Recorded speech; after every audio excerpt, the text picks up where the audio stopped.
작은 아파트의 주방등이 먼저 켜졌어요. 싱크대 위로 하얀 김이 얇게 올라왔습니다. 수정은 앞치마끈을 묶고 조용히 냄비 뚜껑을 열었어요. 된장국 냄새가 퍼지고 프라이팬에서는 달걀과 파가 지글거렸습니다. 그녀는 손이 빠르고 정리정돈이 정확했어요. 서랍은 늘 같은 순서로 열려 접시는 같은 위치에 놓였어요. 젊을 때 머리가 좋다는 말을 자주 들었다고 했습니다. 한국대에 다녔다는 이야기는 딱 한 번. 부엌에서 물을 따르며 조심스럽게 꺼냈었어요. 자랑처럼 들리지 않게, 그냥 지나가는 말처럼요. 수정은 젊어서 아들을 낳았어요. 모르는 것도 많고 어떻게 키우는지도 모르는 처음 해보는 엄마 역할을 하게 되었어요. 힘들어도 참았고 울고 싶으면 이불 속에서 조용히 입을 막고 우는 날도 많았습니다. 거실 쪽에서 발소리가 났어요. 성남이 잠옷 바지자락을 정리하며 나왔습니다. 키가 크진 않았지만 자세가 반듯했어요. 그는 이른 나이에 수정을 만나 가정을 꾸려 일찍 은행원이 되었어요. 그리고 정년퇴직까지 한 번도 크게 흔들리지 않았습니다. 매일 같은 시간에 일어났고 셔츠 단추는 항상 위에서 아래로 잠갔어요. 치약은 끝까지 짜서 썼고 신문은 접는 각도가 정확했어요. 말이 많지 않았지만 그 침묵이 집을 지탱하는 기둥 같았습니다. 오늘도 국이 좋네 당신. 새벽부터 했지? 수정은 대답 대신 고개를 살짝 끄덕였어요.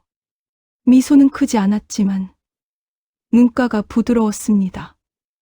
수저를 한번 닦고 김치를 접시에 덜어놓고 밥그릇의 위치를 반듯하게 맞췄어요.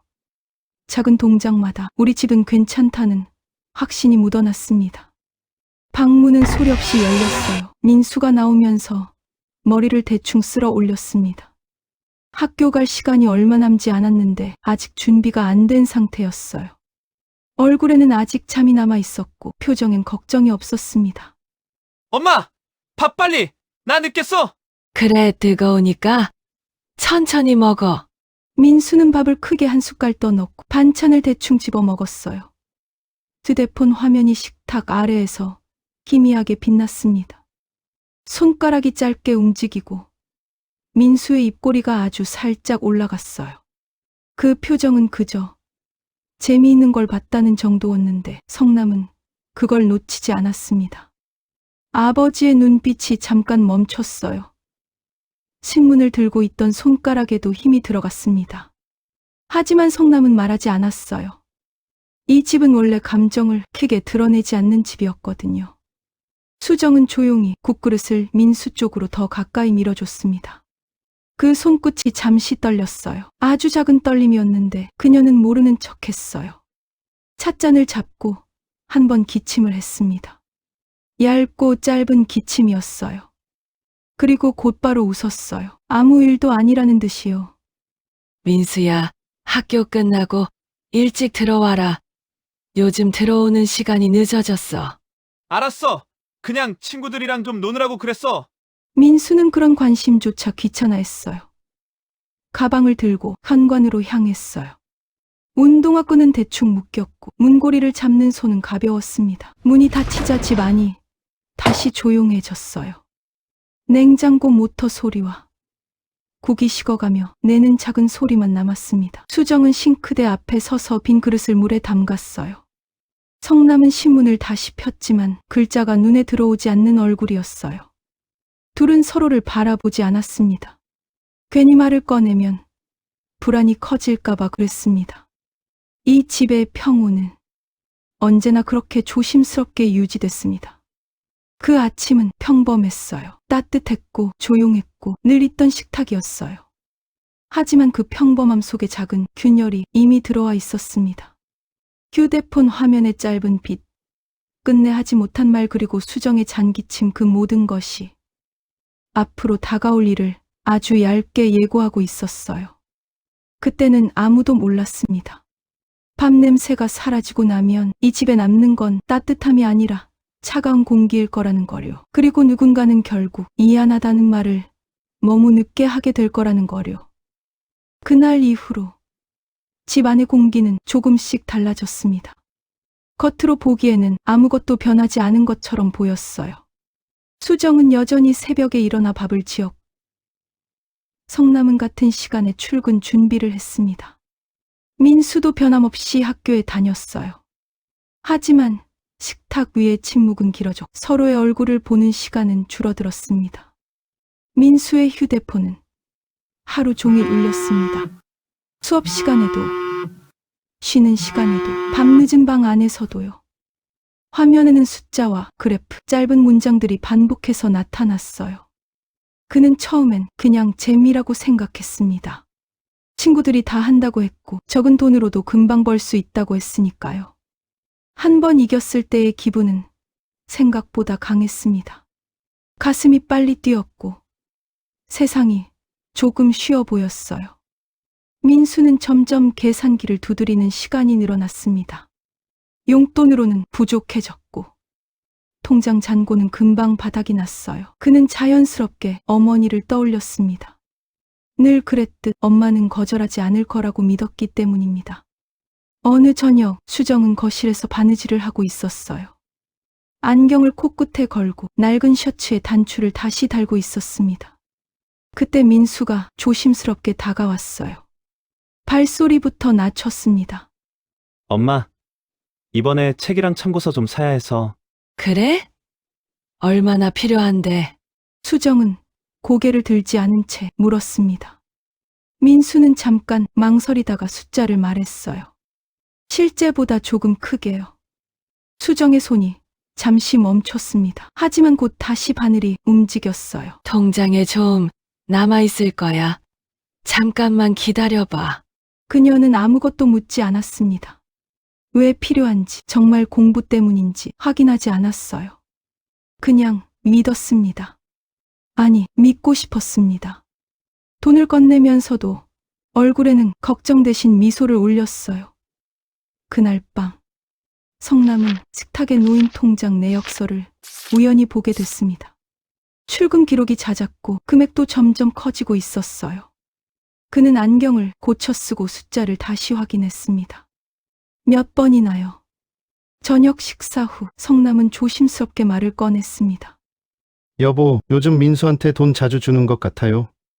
아이가 공부하는 데 쓰겠죠. 괜히 의심하지 마세요. 의심이 아니라 걱정이 돼서 그래. 수정은 대답하지 않고 설거지를 계속했습니다. 그녀에게는 그 아이가 아직 꼬마 어린이처럼 보였거든요. 며칠 뒤 민수는 또다시 돈이 필요해졌습니다. 이번엔 어머니에게 말하기가 조금 어려웠어요. 그래서 아버지에게 먼저 다가갔습니다. 저녁 뉴스가 끝난 뒤 성남이 소파에 앉아 있을 때였어요. 아빠, 이번에 학교에서 활동비 좀 내야 하는데 용돈 좀 주실 수. 무슨 활동인데? 그냥 동아리요. 성남은 민수의 눈을 똑바로 바라봤습니다. 시선을 피하는 순간을 놓치지 않았어요. 똑바로 말해라. 요즘 돈 어디다 쓰는 거냐? 왜 그렇게까지 물어요? 그냥 좀 쓰는 거지. 그게 그냥이 아니다. 목소리가 조금 높아졌습니다. 민수의 얼굴도 굳었어요. 아빠는 맨날 잔소리야. 나도 다 생각해서 하는 거야. 생각해서? 빚내서 하는 게 생각이냐? 그 말에 민수는 아무 대답도 하지 못했습니다. 방으로 들어가 문을 세게 닫았어요. 집 안에 짧은 울림이 남았습니다. 수정은 방문 앞에 잠시 서 있다가 아무 말도 하지 않고 돌아섰습니다.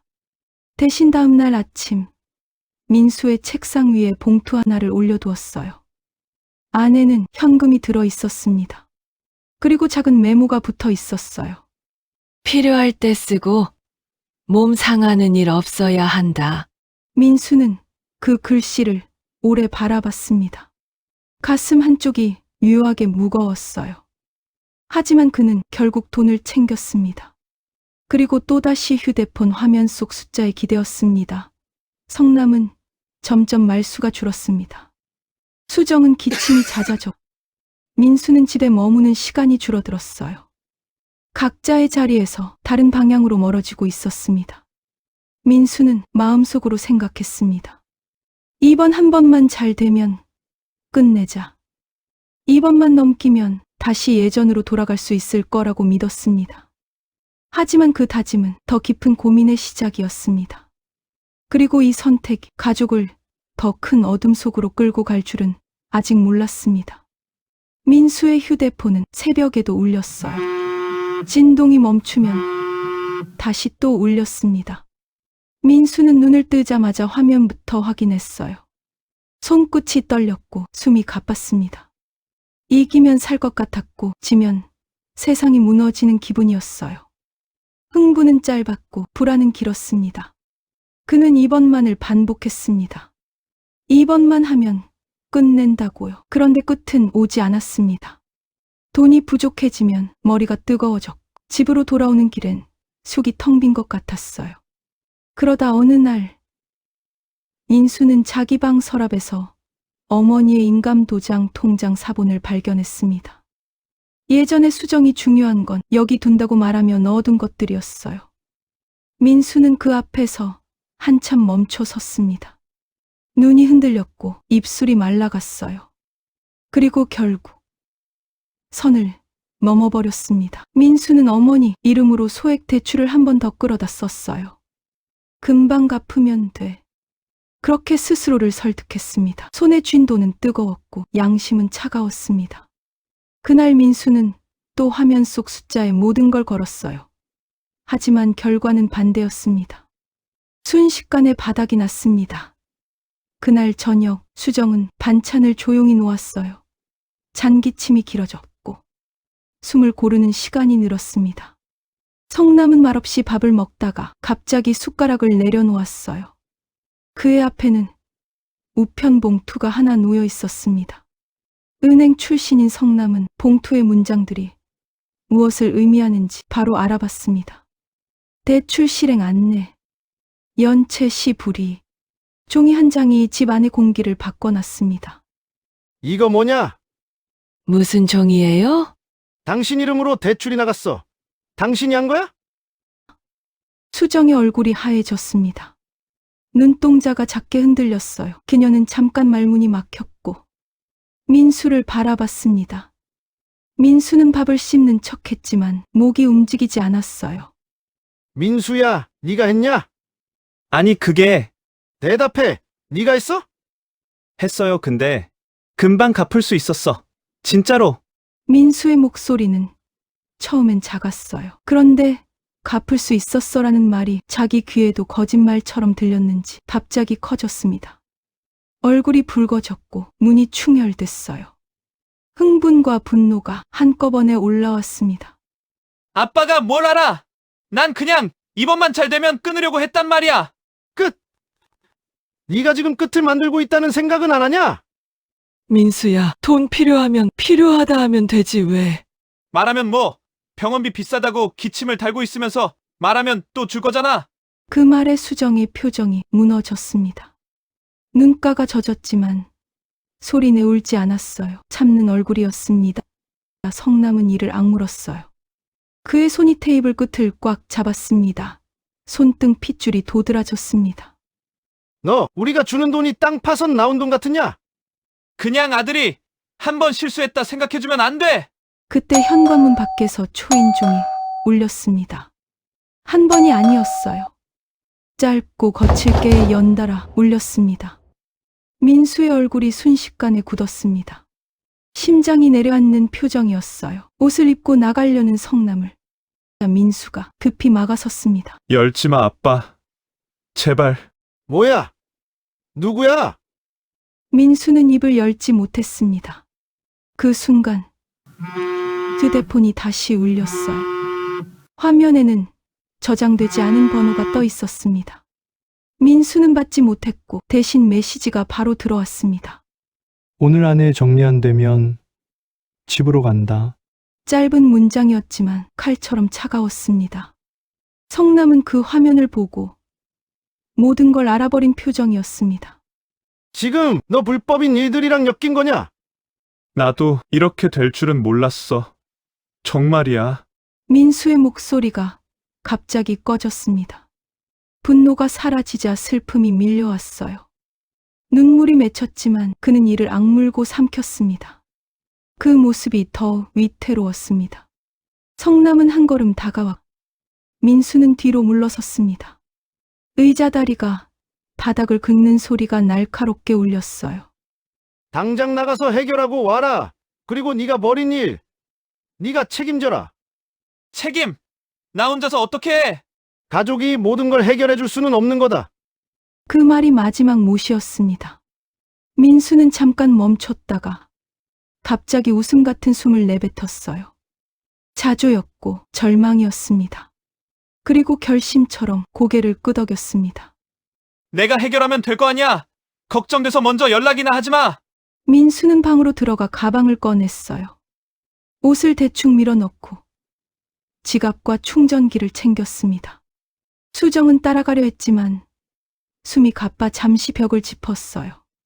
성남은 민수를 붙잡지 않았습니다. 붙잡으면 더 무너질 것 같았거든요. 민수는 고개를 숙인 채 현관문을 열었습니다. 차가운 공기가 들어왔고 집 안에 따뜻한 냄새가 뒤로 밀렸어요. 문이 닫히는 소리가 유난히 크게 울렸습니다. 민수가 밖에서 정리하겠다고 한 그 선택이 더 큰 폭풍을 이 집으로 끌고 올 준비를 하고 있었습니다. 집을 나온 첫날 밤, 민수는 잠을 못 잤어요. 고시원 방은 작았고 형광등은 새벽까지 잉잉거렸습니다. 휴대폰은 더 이상 게임 알림이 아니라 독촉 메시지로만 울렸어요. 그런데 이상하게도 또 그 소리가 더는 흥분이 아니었습니다. 속이 서늘해졌어요. 그 중독의 불꽃이 조금씩 꺼지고 있었어요.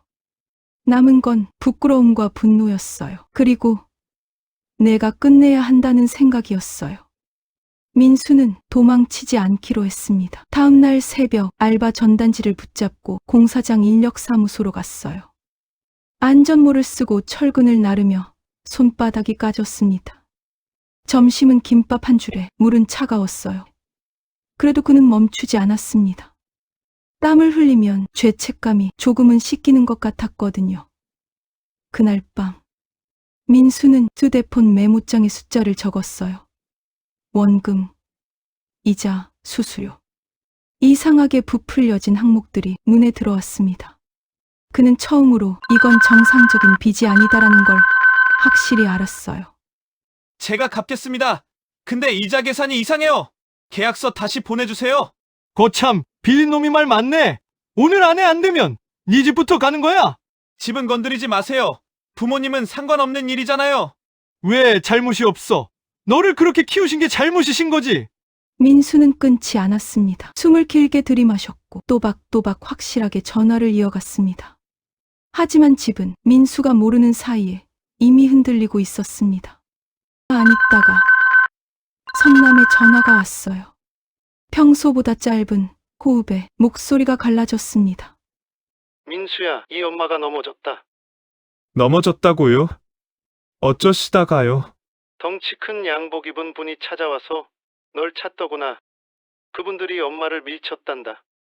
민수는 휴대폰을 떨어뜨릴 뻔했어요. 다리에 힘이 풀렸습니다. 민수는 뛰었습니다. 버스 손잡이를 잡고도 손이 미끄러져 심장은 목구멍까지 올라왔어요. 병원 복도는 소독약 냄새가 진했습니다. 민수는 접수 창구 앞에서 숨을 몰아쉬며 이름을 외쳤습니다. 김수정! 김수정 환자 어디 있어요? 병원 안 모든 사람들이 놀란 눈으로 민수를 바라봤습니다. 그는 유리창 너머로 어머니를 봤어요. 산소줄, 창백한 얼굴, 미세하게 떨리는 손. 민수의 눈이 뜨겁게 젖었습니다. 그제야 깨달았어요. 자신이 쌓은 건 돈이 아니라 어머니의 시간을 빼앗아온 것이라는 거요. 그는 아버지 앞에서 무너졌습니다. 무릎이 꺾였고 목소리가 떨렸어요. 아빠 정말 내가 미안해. 너무 생각이 없었어. 제발 엄마 눈뜨게 해줘. 성남은 말없이 그저 눈물만 맺힌 채 민수를 보고 있었습니다. 엄마한테 사과하지도 못했는데 나 어떡해? 성남은 아무 말도 못했습니다. 화가 난 얼굴이 아니라 지친 얼굴이었어요. 민수는 그 표정이 더 아팠습니다.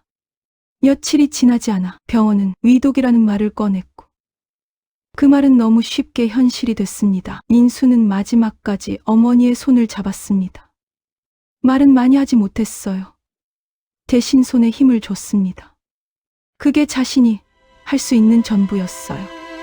그리고 장례식장에서 보이는 검은 리본, 국화 냄새, 조용한 울음. 민수는 상복을 입은 아버지 뒤에 섰습니다.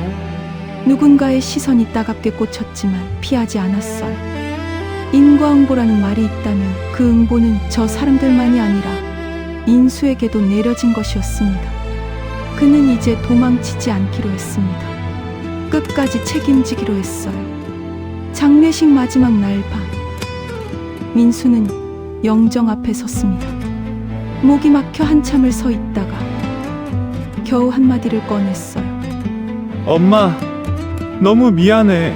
정말 미안해. 장례가 끝나고 집으로 돌아왔을 땐 집 안은 이상하게도 조용했습니다. 조용함이 편하지 않았어요. 사람 하나가 사라지면 소리가 먼저 사라진다는 걸 그때 알았습니다. 민수는 현관에 서서 한참 동안 있었습니다. 바닥에 남아있는 어머니의 슬리퍼 자국이 보이는 것 같았거든요. 성남은 말없이 창문을 열었습니다. 겨울 공기가 들어오고 국화 냄새가 조금씩 빠져나갔습니다. 민수와 성남은 어머니의 방부터 들어갔습니다. 큰 물건부터 치우지 않았어요. 작은 것들이 더 아팠습니다. 빗, 손거울, 낡은 수첩.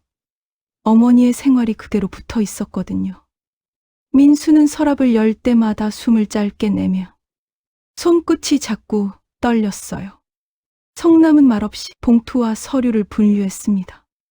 은행에서 일한 사람답게 정확했지만 오늘만큼은 그 정확함이 슬퍼 보였습니다. 이건 보험 서류다. 이 엄마가 다 정리해놨네. 엄마가 이런 것도 다 해놓으신 거예요? 성남은 대답 대신 고개만 끄덕였어요. 잠깐 눈을 감았다 뜨는 얼굴이었습니다. 민수는 그 순간 깨달았어요. 아버지도 울고 있다는 걸요. 다만 소리 없이, 눈물 없이, 속으로만요. 짐을 정리하던 중 민수는 서랍 깊숙한 곳에서 작은 상자 하나를 발견했습니다. 종이 상자였는데 테이프가 여러 겹으로 덧대어져 있었어요. 자꾸 열었다가 다시 닫은 적 같았습니다. 민수는 한동안 상자를 들고만 있었어요. 결국 테이프를 조심스럽게 떼고 뚜껑을 열었습니다. 순간 말라버린 카네이션이 눈에 들어왔어요. 붉은색이 발에서 갈색에 가까워졌지만 꽃잎 모양은 아직 남아 있었습니다. 그 옆에는 작은 메모들이 줄지어 있었어요. 2010년 어버이날, 2011년 민수가 달아준 짧고 단정한 글씨였습니다. 어머니의 글씨였어요. 민수의 목이 막혔습니다. 숨이 들어오는데 나가질 않았어요. 손바닥에 놓여진 카네이션을 살짝 흔들며 고는 민수는 잊고 있던 작은 기억이 생각났습니다. 엄마! 낳아주셔서 감사합니다. 꼭 저보다 오래오래 사셔야 해요. 그래, 그래야지 우리 아들 기특하구나. 이걸 왜 다 갖고 있었던 거예요? 버릴 수가 없었겠지. 네가 준 거니까. 그 말이 민수의 마지막을 무너뜨렸습니다. 민수는 상자를 끌어안고 바닥에 주저앉았어요. 울음이 한 번에 터졌습니다. 참을 틈이 없었어요. 어깨가 떨리고 숨이 끊어졌습니다. 엄마는 내가 집을 나갔을 때도, 내가 거짓말을 했을 때도 나를 버리지 않았구나. 그 사실이 너무 잔인하게 다가왔습니다. 아빠, 나 진짜 나쁜 놈이었어. 엄마는 나를 끝까지 믿었는데 난 그걸로 엄마 시간을 갉아먹었어. 성남은 한참 침묵하다가 민수 옆에 천천히 앉았습니다. 그리고 민수의 어깨를 아주 조심스럽게 잡았어요. 크게 끌어안진 않았습니다. 성남은 원래 그런 사람이 아니었거든요. 대신 손에 힘을 줬습니다. 여기 있다는 표시처럼요. 이상하게도 마음 한쪽이 조금 정리되는 느낌이었어요. 사이다 같은 복수는 누군가를 더 무너뜨리는 게 아니었습니다. 민수에게는 자기 자신을 다시 세우는 게 복수였습니다. 과거의 자신에게, 그리고 자신을 쉽게 무너뜨리려 했던 모든 것들에게요. 그날 밤, 민수는 카네이션 상자를 다시 닫지 않았습니다. 식탁 위에 올려두었어요. 다음 날 아침, 민수는 새벽에 일어났습니다. 어머니처럼요. 밥을 짓고 국을 데웠습니다. 아직 맛은 어머니만큼 아니었지만 그는 멈추지 않았습니다. 성남이 거실로 나오자 민수는 고개를 숙여 인사했어요. 오래 미뤄둔 인사였습니다. 아빠, 아침 드세요. 오늘 늦으니까 저녁은 이거 꼭 데펴 드셔야 해요. 그래, 다녀와라. 엄마, 잘 다녀올게요. 짧은 대답이었지만 민수는 문을 나서며 식탁 위에 카네이션 상자를 한 번 더 바라봤어요. 어머니는 없었지만 어머니가 남긴 사랑은 여기 있었습니다. 그 사랑을 들고 민수는 앞으로 걸어가려고 했습니다. 늦었지만 이제는 정말로 시작이었습니다.